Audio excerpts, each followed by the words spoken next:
Les serviettes en papier sont très pratiques à utiliser.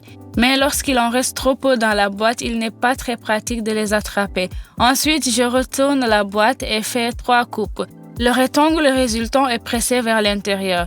Il pressera les serviettes et elles se lèveront toutes. Il deviendra pratique de récupérer les serviettes en papier. Une façon gagnant-gagnant de cueillir de bonnes oranges. Si le fruit a un soi-disant nombril et que la peau de l'orange est lisse, une telle orange sera certainement très sucrée et juteuse. Et les films dans lesquels se trouvent les tranches d'orange seront fins et doux. Eh bien, à l'aide d'un zeste d'orange, vous pouvez facilement nettoyer une poêle légèrement brûlée. Je frotte très soigneusement la surface à nettoyer avec du zeste d'orange, à la fois sur les surfaces intérieures et extérieures, et je laisse pendant 10 minutes avec la même peau.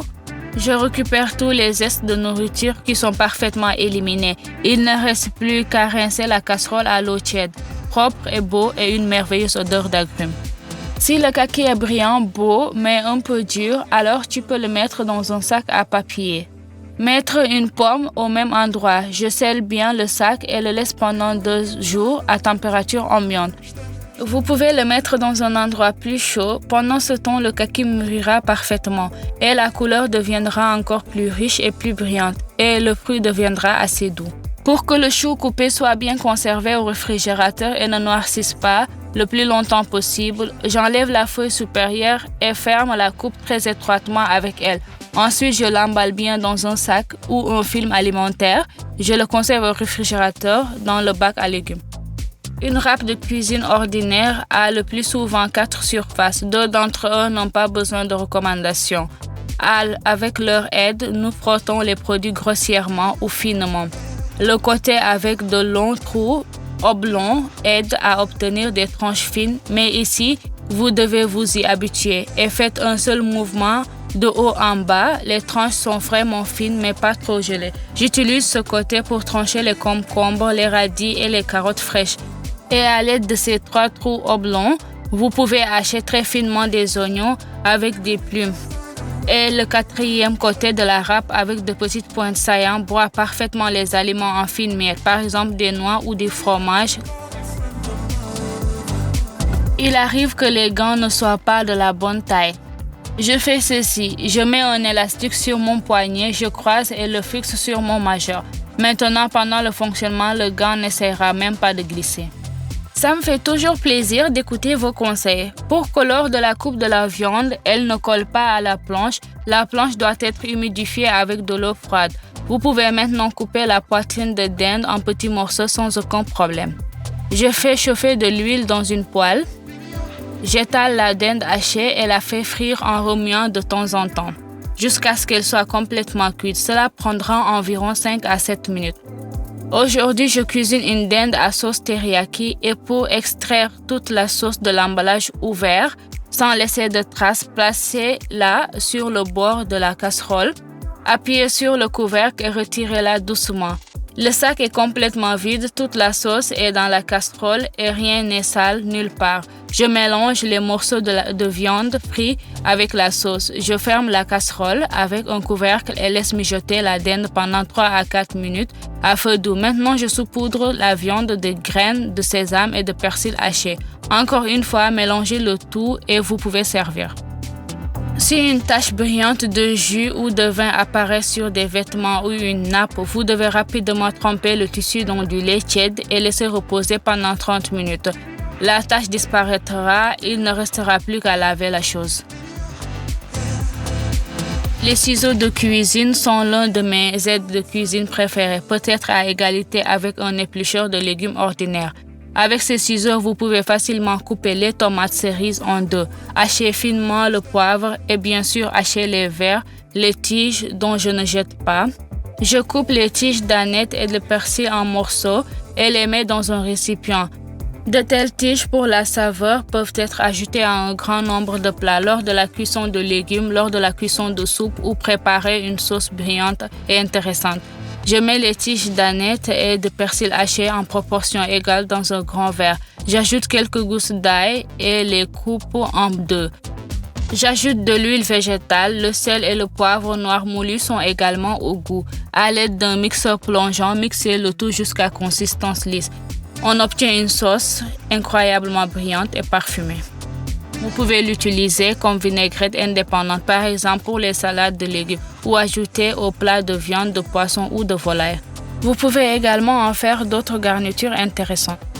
Casser un petit œuf de caille est assez difficile, car il y a un film épais sous la fine coquille.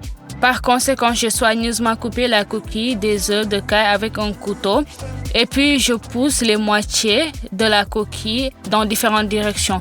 Pas d'éclat, tout est simple et rapide. À base d'œufs de caille, on obtient une excellente mayonnaise. Œufs de caille répartis dans un verre profond, j'ajoute du sel et sucre, un peu pour équilibrer le goût. Je verse une goutte de miel, il y a aussi un peu de moutarde non épicée et du jus de citron fraîchement pressé. J'ajoute de l'huile végétale, j'abaisse le mélangeur à immersion jusqu'au fond et je ne l'allume qu'ensuite. Et après quelques secondes, vous obtenez une mayonnaise épaisse, très savoureuse et parfumée. Je fais cuire les œufs de caille de la manière suivante. Je porte l'eau à ébullition, je pose tous les œufs sur une grande écumoire et je le baisse doucement dans l'eau. Je fais le feu pas trop fort, mais l'eau doit bouillir. Les œufs sont bouillis pas plus de 4 minutes pour bien nettoyer les œufs de caille. À la coque, je les secoue légèrement dans une louche avec un peu d'eau. De plus, je roule légèrement les œufs sur la planche et commence à les peler à partir de l'extrémité émoussée, où se trouve une petite chambre à air. La fine coquille est donc fermement attachée au film interne dense.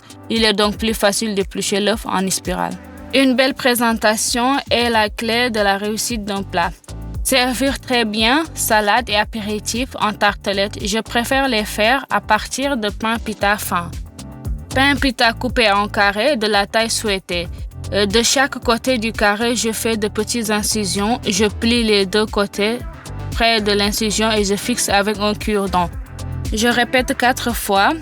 Il s'avère une tartelette carrée. Si vous ne voulez pas jouer avec les cure-dents, vous pouvez découper un cercle de pain pita dont le diamètre sera supérieur de 2 à 3 cm à celui du moule à muffins. Je fais des coupes sur tout le périmètre du cercle à l'intervalle régulier.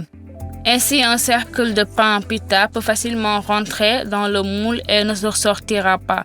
Je fais cuire les deux versions de tartelettes dans un four préchauffé à 180 degrés pendant littéralement 3 minutes.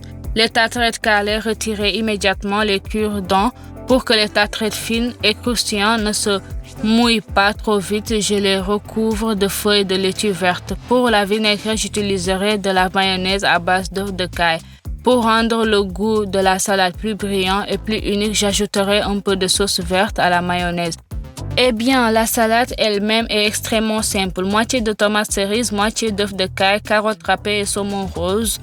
En conservant dans son jus légèrement écrasé à la fourchette, une pincée de sel et un peu de poivre moulu au goût et des petits morceaux de salade verte, j'étale la sauce et mélange délicatement la salade avec 2 cuillères. Je remplis la tartelette de salade, je décore avec de l'aneth. Il s'avère non simplement brillant et beau, mais aussi exceptionnellement savoureux. Pour que le concentré de tomate ne se gâte pas, je le stocke au congélateur, versé dans des bacs à glaçons et congelé. Une fois la pâte de tomate complètement congelée, je transfère les cubes dans un récipient approprié et je les remets au congélateur. Les bacs à glaçons libérés peuvent être réutilisés. Par exemple, s'il reste du café fraîche infusé, je le congèle également. Refroidir à température ambiante au préalable. Ces glaçons au café parfumé sont très savoureux à ajouter. Par exemple, du lait. Saviez-vous que le lait peut être fouetté en une mousse assez forte avec un mélangeur à immersion? Je le verse dans un grand verre, je pose le mixeur plongeant et le mets en marche. Je fais mousser le lait pendant environ 3 minutes. Je jette des glaçons de café dans un verre et verse du lait dessus. Voici une telle mousse belle, dense et obtenue par le haut.